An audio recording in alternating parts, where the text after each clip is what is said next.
Allègement des charges sociales pour l'industrie textile. Les 39 heures, pas un travailleur ne doit craindre pour son pouvoir d'achat, déclare le chef de l'État. Madrid, le dialogue Est-Ouest suspendu. L'éboulement de la mine de la Houve, après la mort de 2 mineurs, les syndicats mettent en cause les conditions de sécurité. Madame, Monsieur, bonsoir. À prime abord, l'affaire a l'allure d'une caricature de notre génie national, un commando pour libérer 750 000 camemberts. En fait, ce qui s'est passé à Isigny, dans le Calvados, lundi dernier, prend la dimension d'une affaire judiciaire et politique. Ces 200 hommes, dont beaucoup d'anciens paras, organisés en commando par le patron d'une société de gardiennage pour aider son ami, directeur de la laiterie, la minutie de l'opération, le fait que le maire et la gendarmerie étaient en fait prévenus du coup de force auquel ils ont en partie assisté, l'indignation des syndicats devant ce coup de force pratiquement sans précédent, tous ces éléments font en tout cas de l'affaire d'Isigny une affaire nationale. Cet après-midi, le responsable du commando s'est présenté spontanément chez le juge d'instruction à Caen, Daniel Lecomte. Isigny est encore sous le choc après l'opération de commando organisée par le patron de la fromagerie Beignet contre ses travailleurs en grève. 37 anciens parachutistes aidés par des employés du groupe, on s'en souvient, étaient venus dans la nuit de dimanche à lundi récupérer 750 000 fromages. Toute la nuit, ils avaient pu impunément terroriser les grévistes. La première parole qui a été dite, il y a eu un coup de sifflet donné, c'était donné on charge. On attaque, on charge. Ouais. Voilà. Mais alors, on s'est retourné. Moi, j'étais à la barrière. Je venais de laisser une camarade partir. Je me suis retourné. J'avais un gros gorille devant moi. Il m'a dit, couche-toi, allonge-toi. J'ai dit, non, je ne m'allongerai pas devant toi, saloperie. Je lui ai dit, ah ben, je l'ai pris un coup dans le dos. Puis la bombe, en veux-tu, en voilà. Hein. La bombe lacrymogène, hein, les gaz lacrymogènes. Hein. Et puis, ils ont couru, les camarades, dans la cour pour les faire rentrer. Hein. Ils couraient les gens, hein, ils étaient armés. Hein. Vous auriez été sur le trottoir, là, ils vous chopaient, ils vous rentraient dans le à un certain moment, ils ont dit comme ça, 2 par 2 dans les frigos. Hein. Puis là, ils nous séparaient, les femmes et les hommes. Hein. Ils l'ont fait prouver le contraire, mais ils étaient bien armés. Hein. Il y en a qui avaient des revolvers, matraques... Chien policier, hein. Chien policier. Il y avait tout, hein. Il avait tout ce qu'il leur fallait. Alerté immédiatement, accompagné des 5 gendarmes locaux, le maire d'Isigny n'avait pu que constater les faits. J'ai entendu prononcer par le responsable de l'opération les mots premier, deuxième groupe, équipe, etc. J'ai vu des gens avec des brassards de couleurs différentes selon leur rôle ou leur responsabilité. J'ai assisté au départ, par exemple, où ça s'est fait dans un ordre parfait, militairement organisé, avec protection devant et derrière les camions qui emmenaient les camemberts. Renfort important à la sortie pendant le départ des véhicules, constitution d'une arrière-garde qui, à un signal donné, est montée au vol dans les voitures qui partaient, de façon que les derniers partent tous en même temps. C'était quelque chose de parfaitement organisé et qui était pensé de longue date. Vous avez dit tout à l'heure que vous aviez appelé le sous-préfet et le préfet pour demander des renforts. Qu'est-ce qui vous a été répondu ? Que ça n'était pas possible à cause du fait que ces gens qui étaient intervenus dans l'établissement étaient chez eux et qu'il n'était pas possible à la force publique d'intervenir sur un domaine privé. Vous avez accepté cet argument ? Je l'ai pris comme tel. Dire que je l'ai accepté dans le moment, non, parce que j'avais comme souci les 31 personnes qui étaient prises comme otages, et je dis bien otages, parce que ces gens-là se sont entendus dire par plusieurs hommes: si ceux qui sont dehors bougent, c'est vous qui trinquez. C'était donc bien des otages. L'heure où nous sommes, Fernand Lousteau, l'ancien para qui dirigeait le commando, est encore entendu par le juge d'instruction à Caen. Le président du groupe communiste à l'Assemblée nationale, André Lajoigny, a posé une question écrite au ministre de l'Intérieur en demandant que toute la lumière soit faite, je cite, sur les conditions dans lesquelles ce coup de force de caractère fasciste a pu avoir lieu. De son côté, le bureau exécutif du Parti socialiste demande au gouvernement qu'il agisse avec fermeté pour le strict respect de la légalité républicaine et il appelle les forces politiques de gauche et les organisations syndicales à manifester ensemble sur place leur solidarité avec les travailleurs agressés. Conseil des ministres aujourd'hui, pas un travailleur ne doit craindre pour son pouvoir d'achat à la suite de l'application des 39 heures. Ce propos du chef de l'État montre bien, après les déclarations du Premier ministre et du ministre du Travail, dans quel sens va s'engager demain à Matignon le tour de table patronat-syndicat sur la réduction du temps de travail. La majeure partie de notre journal demain soir sera consacrée à ce dossier. Revenons au Conseil des ministres. Le président de la République a demandé au gouvernement d'étudier la mise en place d'un livret d'épargne populaire indexé sur l'inflation et exonéré d'impôts pour les Français les plus défavorisés. Mais c'est l'industrie textile qui a fait l'objet de la décision la plus attendue du gouvernement. Pour enrayer la crise dans ce secteur, une partie des cotisations sociales des entreprises seront prises à charge par l'État, sous réserve que les entreprises textiles s'engagent à investir et à augmenter le nombre d'emplois. Elles bénéficieront pendant 2 ans d'une réduction maximale de 12 points de leur charge sociale. Le but, sauver 20 000 emplois en 1 an. Dans ce secteur où la concurrence étrangère est fatale, Laurent Schwartz et Jacques Doblard ont découvert un patron qui décide de fabriquer français et une entreprise qui rouvre ses portes. Leur enquête. Cet homme s'appelle Benoît Barterotte. C'est le patron de la maison de couture Jacques Esterel. Et comme tous les grands couturiers, il crée sur mesure des modèles qu'il vend à des gens fortunés. Pourtant, ce n'est pas comme cela que les grands couturiers gagnent de l'argent. Ils en gagnent de l'argent en vendant leurs griffes à des fabricants de Hong Kong, de Corée ou même d'Italie. Et c'est justement cette pratique que le patron de Jacques Esterel a décidé d'abandonner. Il veut désormais fabriquer en France. Seulement voilà, en dehors de son petit atelier de couture, Benoît Barterotte n'a jusqu'à présent aucun moyen de production. Or, au même moment, dans une petite vallée des Vosges, une usine de filature et de tissage qui employait plus de 240 personnes était arrêtée depuis près d'1 an. Son patron avait mis la clé sous la porte et les ouvriers occupaient l'usine. Mis au courant de la situation, Benoît Barterotte décidait de reprendre cette usine et, avec l'aide de la CGT, de réembaucher progressivement le personnel. Moi, j'ai 30 années de travail, ma foi. Ici, dans cette usine? Oui. J'ai 55 ans maintenant. J'espère avoir ma retraite. Proportionnelle. À 55 ans? Ben, ma foi. Oui. Donc vous n'allez pas retourner à l'usine? J'ai ma place à un jeune, moi. Qu'est-ce que vous voulez? Moi, j'ai mon fils qui travaille. Ben, ma foi. Je prendrai le fonds de solidarité et puis je laisserai la place à mon fils. Vous faisiez quoi avant? La filature. Filature. Donc de la filature à la confection. Ça vous fait pas peur de changer de métier? Oh, pas tellement. Non? Non. De toute façon, il faut bien travailler quand même, alors que ce soit là ou dans une autre usine. Oui. Et est-ce qu'il y a d'autres usines dans la région? Oui, il y en a, mais ils n'embauchent pas. Entretenus par les ouvriers qui ont occupé l'usine, les machines reprennent vie. Et avec la collaboration de la CGT, les réembauches se succèdent à un rythme cadencé. Est-ce que ça ne nous fait pas drôle de faire partie de la direction d'une usine? Oui, oui, bien sûr, ça m'a un petit peu choqué au départ, mais enfin, je pense pouvoir gérer ça très bien, étant donné que je connais toutes les personnes de l'entreprise et que, bon, je pense qu'il n'y aura pas de problème à ce niveau-là. Malgré l'âge des machines qu'il a trouvées ici, Benoît Barterotte n'a pas peur de la concurrence étrangère. Il est évident qu'on n'aura jamais les mêmes rendements sur le plan quantitatif qu'ont des Coréens. Et même si nous essayons de faire la compétition avec eux, c'est-à-dire d'acheter des machines ultramodernes qui savent dire papa et maman, eh bien on ne sera toujours pas compétitif. Parce que derrière ces machines, il y a des Coréens et qu'ici, il y a des Français. Donc on ne sera toujours pas compétitif. Je crois que ce n'est pas sur ce plan-là que ça se passe. Je crois que c'est plutôt sur le plan de la qualité.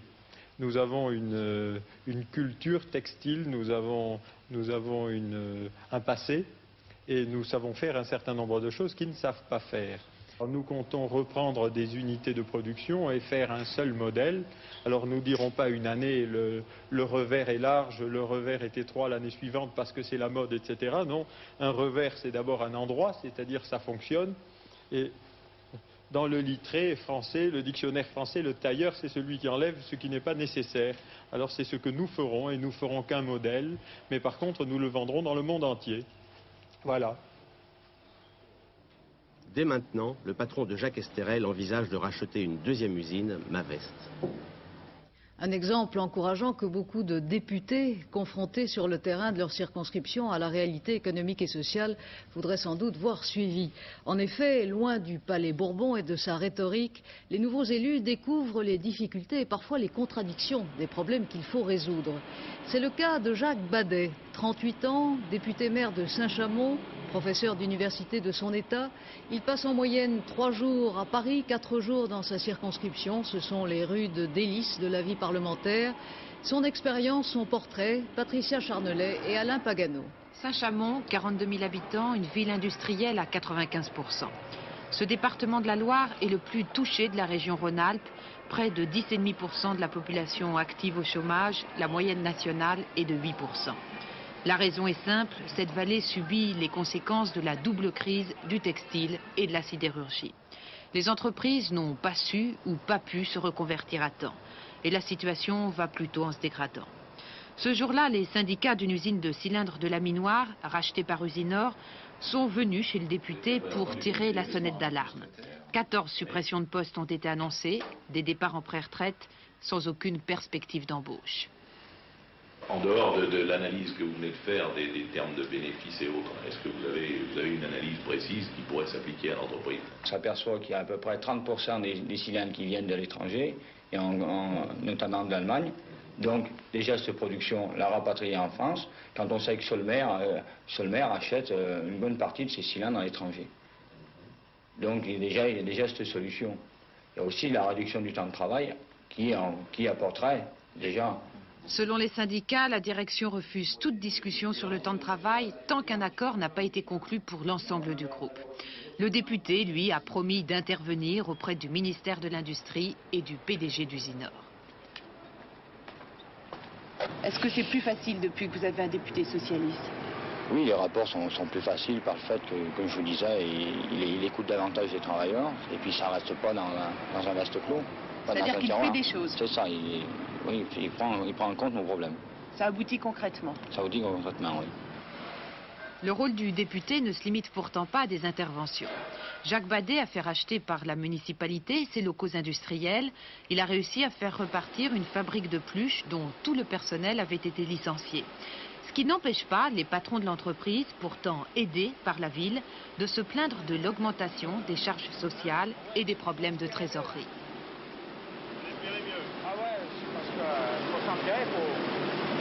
Quels sont les objectifs d'une entreprise comme la vôtre? Faire de l'emploi et du profit. Ces deux choses sont indissociables. Et actuellement, est-ce que vous pouvez faire du profit et appliquer les lois sociales? Dans une entreprise qui démarre, il faut choisir ou l'un ou l'autre. Malheureusement. C'est difficile. C'est difficile, c'est vrai. C'est difficile. Pourquoi?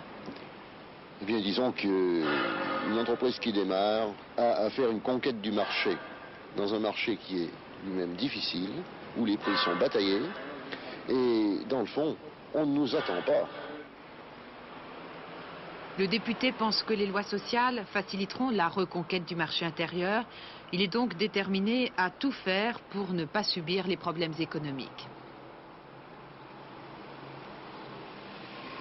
La vie quotidienne nous oblige à être réalistes. Il faut savoir que l'on ne s'attaque aux réalités et que l'on ne s'attaque à un héritage qu'en respectant un certain nombre de règles et que le corps social comme le corps économique n'est pas quelque chose qui se modifie forcément au bulldozer ou au bazooka. L'exercice du pouvoir, surtout en période difficile, conduit au pragmatisme. Mais au-delà du discours réaliste, il faut également comprendre désir de changement et volonté de réussir. Politique avec une petite phrase de Roger Chineau. L'ancien président du groupe UDF à l'Assemblée nationale parlait à France Inter de Valéry Giscard d'Estaing. Il doit revenir sur la scène politique, a dit Roger Chineau. C'est le seul homme qui ait fait passer l'intérêt de son pays avant le sien et la satisfaction de son ambition propre. Monsieur Chineau s'est cependant défendu de vouloir attiser une guerre des chefs au sein de l'opposition. L'étranger maintenant, des troubles graves ont éclaté aujourd'hui en Syrie, dans la ville de Hamma, à 200 km de Damas. C'est ce qu'affirme le département d'État américain. De violents combats entre les forces gouvernementales et les opposants au régime se poursuivraient en ce moment même. En Pologne, la normalisation continue avec son train de procès et des sentences souvent lourdes. Le numéro 2 de Solidarité, Miroslav Krupinski, qui avait échappé au premier rafle, a été arrêté et sera déféré devant un tribunal militaire. Le directeur de l'administration pénitentiaire a révélé aujourd'hui qu'il y avait dans le pays 24 camps d'internement. Pour la première fois depuis le coup de force, les journalistes étrangers ont pu se rendre à Gdansk, le berceau de solidarité. Patricia Coste. Gdansk, la ville symbole où tout a commencé, avec son monument aux ouvriers morts érigé par Solidarité. Dans un car, une vingtaine de journalistes étrangers invités pour la première fois dans cette ville brûlot. C'est un voyage très organisé et encadré. Le caméraman, un Américain, prend au vol quelques images. Ici, un graffiti qui est en train, paraît-il, de couvrir tous les murs de la Pologne. L'hiver est à vous, le printemps à nous. Les graffitis, les miliciens les recouvrent inlassablement de peinture jaune. Sinon, tout est calme, lisse. La sortie des fameux chantiers Lénine ressemble à toutes les sorties d'usines du monde. En face, sur le monument en mémoire des émeutes de 1970, les autorités ont même fait effacer les noms des victimes de la répression. Restent des fleurs et, de pierre, la statue de l'ouvrier maintenant inconnu. La Pologne reste le test, sinon le calvaire de la détente ou de ce qu'il en reste. La conférence de Madrid, vous le savez, a été interrompue hier. Le président polonais de la séance jugeant que les réquisitoires occidentaux contre Moscou et Varsovie passaient les bornes. Le secrétaire d'État américain Alexander Haig a déclaré aujourd'hui que les pays de l'Est avaient fait, je cite, une erreur de jugement malheureuse vis-à-vis des neutres et des non-alignés en bloquant ainsi la conférence. Cela démontre, a-t-il dit, la faiblesse et l'incompatibilité de la politique de Moscou au regard des droits de l'homme. Et M. Haig s'est félicité de l'unité démontrée à Madrid par les pays occidentaux. Il faut bien le dire, le blocage de la conférence arrange plutôt les affaires des deux grands, Paul Naon. Oui, absolument. La manœuvre tentée, il faut bien le dire, réussie hier après-midi à Madrid par les Polonais, a eu comme conséquence immédiate de ressouder, si vous voulez, le bloc occidental et de la même occasion ressouder les liens entre les différents pays de l'Est. De sorte qu'aujourd'hui, on assiste, et ce pour la première fois, je crois, depuis très longtemps, à une confrontation entre deux blocs, avec en plus, comme au pire moment de la guerre froide, l'interruption brutale du dialogue entre l'Est et l'Ouest. On va pourtant rediscuter vendredi à Madrid, mais pendant quelques heures seulement, car il semble bien qu'on s'achemine déjà vers un ajournement de cette conférence sur la sécurité, avec un point d'interrogation majeur. Les Soviétiques ont-ils vraiment décidé de couper tous les ponts, tous les forums de discussion entre l'Est et l'Ouest? Donc réponse dans 2 jours, vendredi matin sans doute à Madrid. En tout cas, ce sont les Européens et surtout les Allemands qui sont plutôt embarrassés. Oui, si vous voulez, dans cette affaire, la position des Européens est assez nouvelle. C'est en effet la première fois aussi depuis très longtemps qu'ils se trouvent tous aussi clairement et aussi nettement engagés avec les États-Unis sur cette affaire polonaise. Les Européens sont tout à fait satisfaits également de voir les Américains prendre une position ferme. Cependant, les États-Unis sont bien décidés à aller jusqu'au bout, c'est-à-dire maintenir et même accentuer leur pression, leurs sanctions économiques contre l'Union soviétique. Et c'est justement sur ce thème que ces mêmes Européens ne veulent pas franchir. C'est un pas qu'ils ne veulent pas franchir. 2 thèses sont donc en train de s'affronter en ce moment. Celle des Américains qui ont, semble-t-il, choisi la confrontation jusqu'au bout, et celle des Européens qui estiment que sanctionner les pays de l'Est aboutirait en ce moment à un résultat inverse de celui escompté, à savoir provoquer à l'Est le réflexe de la citadelle assiégée. Démission fracassante aux Nations Unies, le directeur de la division des droits de l'homme hollandais claque la porte, mettant en cause les moyens dérisoires dont il dispose et les pressions dont il est l'objet. C'est la crédibilité des Nations Unies qui est en cause, dit-il. Droits de l'homme toujours bafoués en Turquie, un journaliste vient d'être condamné à 27 ans de prison pour avoir porté atteinte aux sentiments nationaux, selon le tribunal militaire d'Ankara, et diffusé de la propagande communiste et kurde. En France, l'éboulement survenu au puits de la Houve en Moselle a fait finalement 2 morts. Les 2 mineurs bloqués hier soir n'ont pu être dégagés. Depuis le début de l'année, c'est le 4e accident qui endeuille les houillères de Lorraine, mettant en cause les conditions d'hygiène et de sécurité. Les syndicats appellent à la grève vendredi prochain. Dominique Thiers. Le puits de la Houve en Lorraine, symbole de la relance charbonnière dans la région, mais aussi désormais symbole d'accident. Les mineurs qui sont remontés cette nuit après l'éboulement sont encore sous le choc. Ça s'est passé très très vite. 1-2 secondes. D'un secoue, c'est venu et puis c'est tout, quoi, c'est fermé. Et comment vous avez réussi à vous sauver? Les sauveteurs sont venus. Ils l'ont sorti de là. Et vous vous êtes rendu compte que 2 de vos camarades étaient prisonniers? Non, c'est pas vraiment rendu compte. On a quand même pensé qu'ils ont pu se sauver, quoi. De l'autre côté, on s'en est pas rendu compte du tout. Hein. Il manque 2 clés de plus ce soir sur le grand tableau de la salle des préparatifs. 2 clés, 2 lampes, 2 compagnons. 27 et 18 ans. Ce qui allonge la liste puisque la semaine dernière, dans le même puits, un autre mineur a trouvé la mort. Lourd bilan depuis le début de l'année. 4 accidents inexplicables puisque la direction dit s'efforcer d'appliquer des consignes de sécurité très strictes. Cet accident se produit dans une galerie soutenue avec des cintres métalliques de grand poids utilisés dans des centaines et des centaines de galeries en Europe. Et il se produit à la houve entre 2 points peut-être plus vulnérables que sont le front de taille et la carrure que nous venions de dépasser. Alors nous ne comprenons pas pourquoi le soutènement a cédé à cet endroit-là. Comprendre, aucune explication rationnelle, mais les syndicats refusent la fatalité. Ils accusent production, toujours production, sans assez de précaution. Nous disons que les vrais responsables se situent au niveau de ceux qui doivent nous faire la formation. Donc, alors on constate aussi actuellement que dans les jeunes mineurs qui sont dans les quartiers d'école, ils sont donc voués, ils sont donc sacrifiés à la production dès leur jeune âge. Et nous, on dit qu'on se pose des questions, qu'est-ce qui se passe actuellement aussi dans les chantiers à production? Car le puits de la Houve peut s'enorgueillir de bons résultats. 6000 kilos de houille extraits par jour et par homme, mais la série d'accidents n'incite pas les 1300 mineurs du puits à se réjouir de ce score.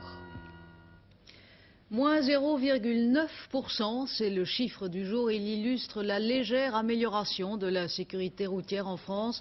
Le nombre des tués de la route a diminué de 0,9% en 81 par rapport à l'année précédente, d'après le comité interministériel de la sécurité routière. L'amélioration concerne plus les piétons et les utilisateurs de 2 roues que les automobilistes. En tout cas, il y a eu moins d'accidents mortels en 81 qu'en 65, alors que le parc automobile a doublé. Mais la France reste avec le Portugal et l'Autriche l'un des pays européens les plus enclins aux accidents de la route. Laissez-nous voler, c'est le titre d'un nouveau tube au hit parade britannique enregistré par des hôtesses de l'Eker Airways qui entendent ainsi contribuer au sauvetage de la compagnie aérienne. Sir Freddy a vendu aujourd'hui 2 filiales de son groupe, mais la compagnie aérienne n'a pas trouvé preneur. Le champion des vols à bon marché se dit prêt à créer avec son personnel une compagnie aérienne populaire. En tout cas, les usagers protestent, comme ici à New York. Les voyageurs bloqués ont manifesté aujourd'hui leur mécontentement et leur solidarité, tandis qu'à Paris s'est créée une association française des amis de Freddy Lecker. Pourtant, la compagnie n'opérait pas en France, qui n'est pas le paradis des entreprises de ce genre. Daniel Catlin. Aéroport d'Orly. Cet avion rouge et blanc de la compagnie de charter Minerve décollera samedi à 8h30. Mais il décollera à vide pour Bruxelles, où il prendra à son bord des passagers venus eux aussi de Paris, mais par la route, en autobus. Alors seulement, tout le monde s'envolera vers Pointe-à-Pitre, destination finale de l'avion. Les charters que nous affrétons à destination de Pointe-à-Pitre depuis le samedi 6 février décollent de Bruxelles. Car lorsque la compagnie de charter Minerve, compagnie française, a demandé ce qu'on appelle les droits d'Afrique, c'est-à-dire l'autorisation à la fois de décoller et de se poser, après des discussions avec le ministère des Transports, n'a pas obtenu l'autorisation de décoller de Paris, mais uniquement de Bruxelles et de Bâle-Mulhouse. La raison principale est de ne pas porter atteinte au monopole de la compagnie nationale Air France. Le ministère des Transports, dans le cas précis, protège la compagnie Air France. Air France a des rapports extrêmement étroits avec le ministère des Transports et il n'est pas normal qu'il y ait sur les Antilles, comme sur beaucoup de destinations, une position de monopole. Certes, Air France assume une mission de service public. Nous ne contestons pas cette dimension du service public. Mais à notre avis, il n'y a pas concurrence entre les compagnies régulières et les compagnies de charter, mais il y a complémentarité. Pour le moment, ni le ministère des Transports ni la compagnie Air France ne jugent utile de faire des commentaires sur cette prise de position qui les met en cause. Un nouveau président pour la Cinémathèque française. C'est le metteur en scène Costa Gavras qui succède à l'ancien ministre de la Culture, Michel Guy. Costa Gavras est un cinéaste engagé qui avait rendu justice à ses origines grecques et au colonel dans son fameux film Z. Un résultat de football maintenant. Sochaux et Strasbourg ont fait match nul aujourd'hui, 2 buts partout, en match en retard du championnat de France de première division. Il y aura un quartet demain à Vincennes dans le prix Château-Renard. Les pronostics de Pierrette Bresse vont s'inscrire sur votre écran. Les voilà, le 2, le 1, le 8, le 6, le 10, le 14, le 7 et le 12. Pronostics ou prévisions, le temps, Laurent Baumel? Eh bien, Christine, toujours de la douceur, toujours du soleil, mais tout de même un soleil voilé. En effet, le baromètre est légèrement à la baisse et quelques nuages vont pénétrer sur l'ouest du pays. On va tout de suite aller voir la carte pour donc demain jeudi. On s'aperçoit qu'il y aura d'abord du brouillard dans certaines vallées des rivières le matin et un peu partout un ciel un petit peu gris tout à fait au lever du jour. Ensuite, de belles éclaircies avec tout de même un soleil parfois voilé dans l'ouest et le nord du pays, des nuages très hauts dans le ciel, et puis des régions où il y a un peu plus de nuages tout de même, d'une part, d'une côté de la Méditerranée, des régions méridionales, en effet, des nuages remontent depuis le Sahara, dans ces régions, mais pas de pluie en perspective. En revanche, des petites pluies faibles de la Bretagne à la Flandre, avec ces nuages qui frôlent et qui arrosent en fait surtout les îles britanniques, et qui progresseront un petit peu dans l'intérieur, dans la journée donc de demain. Les températures fraîches, très fraîches le matin tout de même avec l'anticyclone, puisqu'il y aura des gelées locales, vous voyez, en particulier dans le nord-est, dans le centre et peut-être même dans le sud-ouest, avec donc jusqu'à -2 ou -3 parfois, guère moins tout de même, et puis l'après-midi, des températures toujours douces, avec quelques records, sans doute encore comme aujourd'hui à 16, 17 ou 18 degrés dans le sud-ouest du pays. Enfin, pour terminer l'agenda, et pendant que vous le consultez, bien, je vous dirais que vendredi, il y aura un peu plus de nuages tout de même, mais des nuages qui ne donneront pas beaucoup de pluie, alors ma foi, tout va bien et la douceur continue. Dernier journal à 23h15 avec Hervé Claude. Demain midi, Philippe Labro recevra La fièvre du samedi soir. John Travolta, héros d'un nouveau film. Je vous rappelle les titres de cette édition. Conseil des ministres, allègement des charges sociales pour l'industrie textile.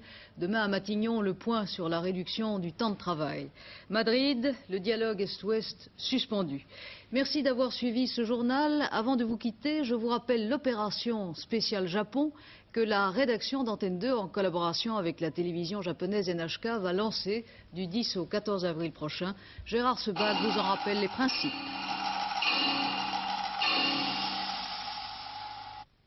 Nous vous proposons de participer directement à cette opération de 2 façons.